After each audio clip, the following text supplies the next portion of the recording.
Minsan, ang pinaka-importante pag nagpili ka ng material, ikaw talang sadyang pupunta doon. Pero yung sa online lang, ang hirap. Hirap talaga. Kasi Pero, minsan di mo talaga mapili. Hindi mo magustuhan yung ano dito, yung pagdating dito, so sayang lang. Sayang. Ako dami ako imported dyan na hindi ko nagamit. Diyan nakatali lang. Hanggang ngayon. Hanggang ngayon. Talagang hindi nagamit. Sayang. Hindi, pagdating dito sir na hindi ko magustuhan, wala. Hanggang mamamatyan sa cord. Yung ano ba yung tips mo boss? Yung para sa yung mga Nag-i-import. nagsasabong din nga nag-import ba? Based to my experience sa import, madali lang mag-import. Pero advice ko yung mahilig mag-acquire ng mga imported, kung may chance na kayo pumunta at saka kayo mismo pumili, gawin nyo na. Dahil sa experience ko, almost 90% na import ko, wala.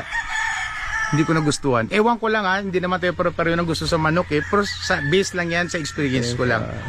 Mga 90% na dumating sa akin na imported, hindi ko magustuhan. Pogi.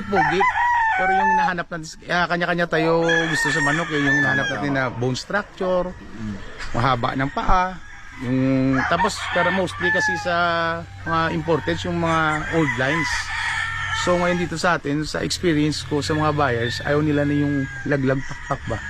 Gusto nila yung tight feather, mga high station, mga ganyan. So kung sa imported mo yan hahanapin, parang bihira.